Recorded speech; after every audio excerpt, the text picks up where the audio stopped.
Toujours dans votre scandale de ce 14 août 2024 dañuy desandi foofu ca Mali, on va voir un autre panafricain par rapport ak li nga xamante ni mooy visitu président parti Pastef l'actuel premier ministre de la République du Sénégal foofu ca Mali ginnaaw nag ba mu fa ñëwee par rapport ak li ñu doon xaar ci moom attente yi ak dige yi nga xamante ni moom boole woon seen xalaat boole seen combat tey ñu gis ni que c'est diamétralement opposé tuddeewuñu ko dara nag lu dul hypocrite lii nga xamante ni mooy politique.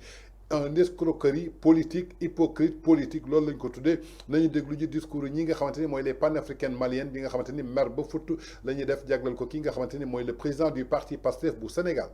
J'ai cru que j'avais tort, j'ai cru que vous avez raison, mais malheureusement, j'ai la tristesse de vous apprendre que Ousmane Sonko, c'est l'un des plus grands escrocs politiques que l'Afrique n'ait jamais connu de tout le temps. Ousmane Sonko est pire que nos grands-parents, comme les Senghor, comme les Houphouët, les Bongo et autres. Il est pire. Et ça se voit encore là, lors de son dernier voyage à Bamako.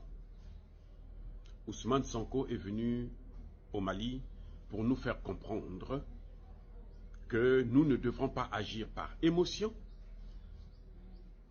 nous devons agir par raison. Parce que, en ce qui le concerne, en ce qui concerne la CEDEAO et l'AES dans cette crise, en ce qui concerne le panafricanisme, nous agissons par émotion. Et ça, c'est grave. Ça ne vous rappelle pas quelque chose? Ça ne vous rappelle pas une phrase? L'émotion est nègre, la raison est hellène. Qui disait ça? C'est bien entendu le grand-père d'Ousmane Sonko, son ancêtre, Léopold Sédar Senghor. Pour lui, nous ne réfléchissons pas. Nous, ce sont les émotions qui nous animent. Et vous voyez combien d'années séparent Senghor et Sonko? Combien d'années? Et lui, il reprend les mêmes thèses. Nous agissions par émotion et nous devons arrêter ça. Si nous voulons le comprendre, parce qu'il est trop intelligent pour être le plus nul parmi les hommes politiques africains de ce moment. Les Paul Kagame agissent parce que eux, ils se sont empêtrés dans des histoires de génocide au Rwanda et que s'il ne fait pas ce que les Occidentaux lui demandent, eh bien, sa vie est terminée. Mais lui, il doit quoi à la France? Il doit quoi aux États-Unis? Il doit quoi à l'Union européenne? Il doit quoi à la Grande-Bretagne? Rien.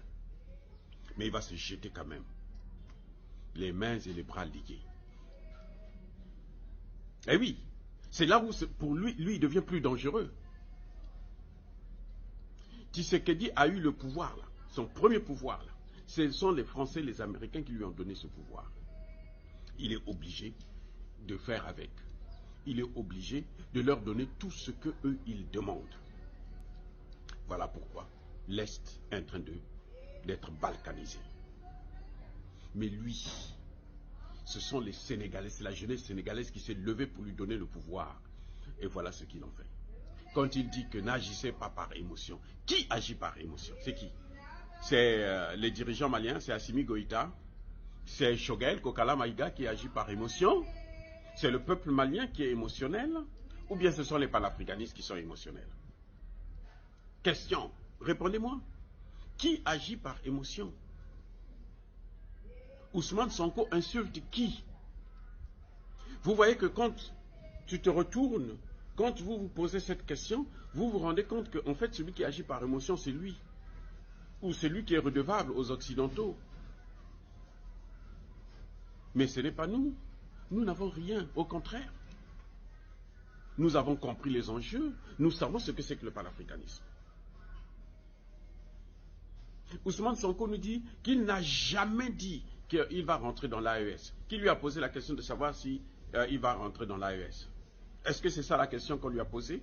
Vous avez écouté son discours, je ne peux pas vous remettre ça encore parce que ça circule, c'est sur la toile.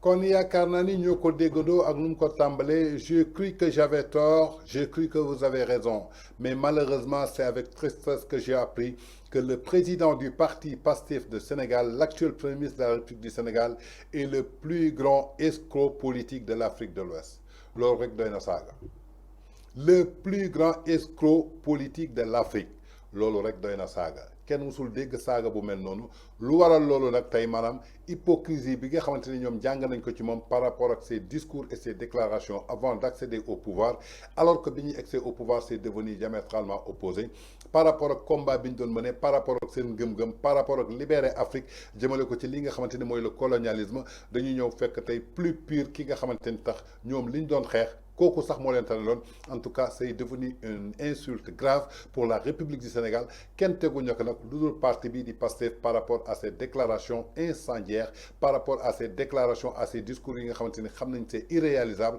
infondé ñu ñëw gëmloo ko nit ñi gëmloo ko ñenn ndaw ñi ba ñu topp leen tey nag la grande déception ça revient ci ñi nga xamante ni ñooy seen propre allié tey ba ñu tuddee leen le plus grand escroc politique de l'Afrique s'appelle le président du parti de PASTEF au Sénégal. Franchement parler, le Sénégal ne mérite pas ça.